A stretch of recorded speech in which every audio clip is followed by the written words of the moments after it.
वीर्य को हम वज्र भी कहते हैं, जिसका अर्थ है स्थिरता या हीरा, जो सबसे कठोर चीज है। तो मानव शरीर में वीर्य को वज्र की तरह समझा जाता है, जिसका अर्थ है कि अगर आप इसका उपयोग करना जानते हो तो यह सबसे शक्तिशाली चीजों में से एक है। ब्रह्मचर्य शब्द का मतलब है ब्राह्मण मतलब परम, चर्य मतलब मार्ग। वे परम के मार्ग पर हैं, या दूसरे शब्दों में वे छोटी चीजों से संतुष्ट होने को तैयार नहीं हैं। तो हर वो व्यक्ति जिसने अपने जीवन में कुछ सार्थक रचा है, उसने स्वाभाविक रूप से उन मामूली सुखों का त्याग किया है जो दूसरों के पास है।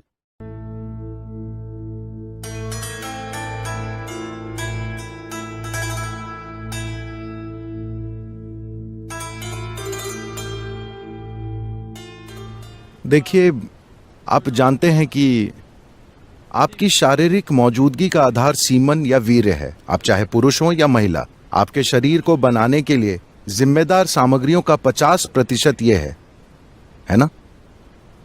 हमारे पास चमड़ी है, हमारे पास चमड़ी के ऊपर की कोशिकाएं हैं, हमारे पास बाल हैं, हमारे शरीर के अनेक पहलू हैं। आप जानते हैं, दिल, गुर्दा, लिवर वगैरह वगैरह। अपने आप में इन सारी कोशिकाओं की कुछ न कुछ क्षमताएं हैं, लेकिन सीमन की क्षमता का स्तर जबरदस्त है। ये एक पूरा नया जीवन बना सकता है। आज आप त्वचा की एक ऊपरी कोशिका को लेकर प्रयोगशाला में बहुत कुछ कर सकते हैं, और शायद हम आपका क्लोन भी बना दें। तो क्षमता यहाँ भी है, लेकिन इसका स्तर उन कोशिकाओं के स्तर जैसा नहीं है जिन्हें आप सीमन या वीर्य कह रहे हैं।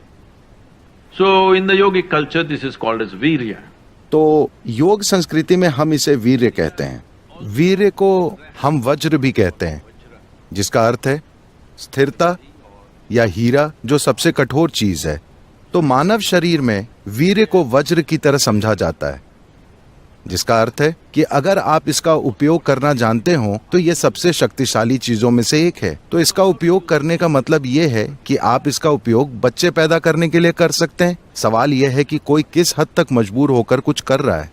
लेकिन क्या इस शरीर की किसी भी चीज को एक दूसरे स्तर पर काम करने के लिए रूपांतरित किया जा सकता है? बिल्कुल। केवल सीमन ही नहीं, इस शरीर की हर चीज को रूपांतरित किया जा सकता है। देखिए, मान लीजिए अगर मैं आप सभी को सूप बनाने की सामग्री दूं, आप सभी को एक जैसी सामग्री दूं, तो क्या आपको विश्वास है कि आप सभी लोग एक जैसा सूप बनाएंगे? नहीं, आप 500 प्रकार के सूप बनाएंगे। हालांकि सामग्री एक ही है। यही हम सबके साथ इस समय हो रहा है। हम सभी बुनियादी रूप से एक ही सामग्री से बने हैं, लेकिन देखिए कि हम एक दूसरे से कितने अलग हैं, क्योंकि सूप अलग है। तो अगर मैं आपको सूप बनाने की सामग्री दूं, तो आप या तो अच्छा सूप बनाएंगे या बेकार सूप बनाएंगे। ये इस बात पर निर्भर करता है कि आप ये काम कितना जानते हैं, है ना? तो ठीक ऐसा ही हर चीज के साथ होता है, केवल सीमेन के साथ ही नहीं। अपने मन और शरीर के हर आयाम को आप किसी जबरदस्त चीज में रूपांतरित कर सकते हैं, या आप इसे साधारण बना सकते हैं, या आप इसे गंभीर समस्या में बदल सकते हैं। जीवन के हर पहलू को। ऐसा ही जीवन के इस पहलू के साथ भी होता है। यही ऊर्जा, देखिए, लोग शाब्दिक अर्थ लेते हैं, लेकिन अगर आप किसी विशेष चीज जैसे त्वचा के ऊपर की कोशिका को पैदा करना चाहते हैं, तो शरीर इस पर ऊर्जा खर्च करेगा। पर अगर आप सीमेन की एक कोशिका को पैदा करना चाहते हैं, तो शरीर बहुत अलग स्तर की ऊर्जा खर्च करेगा। इसे वैज्ञानिक रूप से सिद्ध किया जा सकता है। तो जब आप इसमें इतनी सारी ऊर्जा खर्च कर रहे हैं, तो स्वाभाविक है कि इसमें एक क्षमता है। लेकिन क्या आप में उसे खोजने की काबिलियत है? क्या आप वो खोज करना जानते हैं? क्या ऐसा करने के लिए आपके पास साधना और मार्गदर्शन है? ये एक प्रश्न चिन्ह है। तो सवाल नैतिकता का नहीं है। सवाल ये है कि आप अपने जीवन में अपने साथ क्या करना चाहते हैं। If you want to be in such a way that अगर आप इस तरह जीना चाहते हैं कि आपके जीवन में आपकी भीतरी बुद्धि सबसे प्रबल चीज हो, आपका भौतिक शरीर नहीं, तो आपको शरीर की याददाश्त को जितना हो सके उतना सरल रखना चाहिए। इसलिए सादा भोजन, लोग बिल्कुल सादा भोजन करते हैं। अब भी मैं दिन में एक बार भोजन करता हूं, और भोजन में सिर्फ एक चीज खाता हूं, 10 नहीं। मैं वो चीजें दूसरे दिन खा लूंगा, मगर आज मैं सिर्फ एक चीज खाऊंगा, क्योंकि काफी फर्क आप आजमा कर देखिए, सिर्फ मेरे कहने पर मत जाइए। खासकर जब आपकी परीक्षा का समय आता है, सादा भोजन कीजिए और देखिए कि उससे कितना फर्क पड़ता है। आपकी बुद्धि कैसे काम करती है, आप कितना सतर्क रहते हैं, सब कुछ। तो आप खुद को क्या बनाना चाहते हैं? आप खुद को एक सेक्सुअल सुपरनोवा बनाना चाहते हैं या Or, no, I'm saying, कुछ लोगों का ऐसा इरादा हो सकता है, ये उनके ऊपर है, मगर आप अपने जीवन के साथ क्या करना चाहते हैं ये आपको तय करना होगा।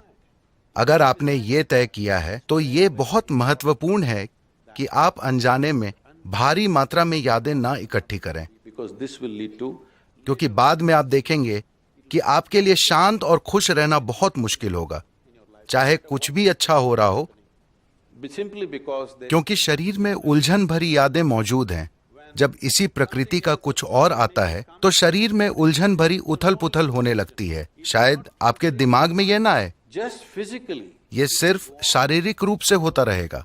तो ये चुनाव आपको करना है। ये नैतिकता का सवाल नहीं है, ये सवाल है समझदारी से जीने का। तो ब्रह्मचारी क्या होता है?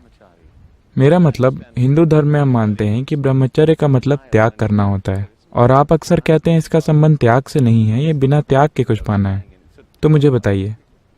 उदाहरण के लिए, कोई माउंट एवरेस्ट पर चढ़ाई करना चाहता है, ठीक है? वो सालों तैयारी करता है, शायद पूरी जिंदगी तैयारी करता है। and then he is in the harshest of climate. फिर वो बहुत कठोर मौसम में जाता है, जीवन का हर सुख छोड़ते हुए। सुविधाएं, परिवार, समाज, हर उस चीज का त्याग करता है जिसे आम लोग आमतौर पर पाना चाहते हैं, सिर्फ पहाड़ पर चढ़ने के लिए। पर क्या आपको वाकई लगता है कि ये त्याग है, या वो अपने जीवन में ऐसी संभावना को सच कर रहा है जिसकी आप कभी कल्पना भी नहीं कर सकते? यही ब्रह्मचर्य है। ब्रह्मचर्य शब्द का मतलब है, ब्राह्मण मतलब परम, चर्य मतलब मार्ग।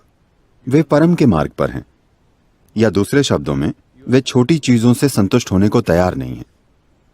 तो हर वो व्यक्ति जिसने अपने जीवन में कुछ सार्थक रचा है, उसने स्वाभाविक रूप से उन मामूली सुखों का त्याग किया है जो दूसरों के पास हैं। जब आप फिल्म बना रहे होते हैं, शायद आप ठीक से खाते या सोते नहीं होंगे। क्या आप दोपहर की झपकी लेते हैं, पत्नी के साथ बैठते हैं, नींद का मजा लेते हैं, परिवार के साथ खाते हैं? क्या आप ये सब करते हैं? आप सब कुछ छोड़ देते हैं क्योंकि आप कुछ रचना चाहते हैं, है ना? क्या ये हर उस आदमी या औरत के लिए सच नहीं है जिसने अपने जीवन में कुछ सार्थक किया है? यही बात ब्रह्मचर्य के साथ है। वे परम सत्य के मार्ग पर हैं। इसके कारण उनका ध्यान उन चीजों पर नहीं जाता जिन्हें लोग कीमती समझते हैं।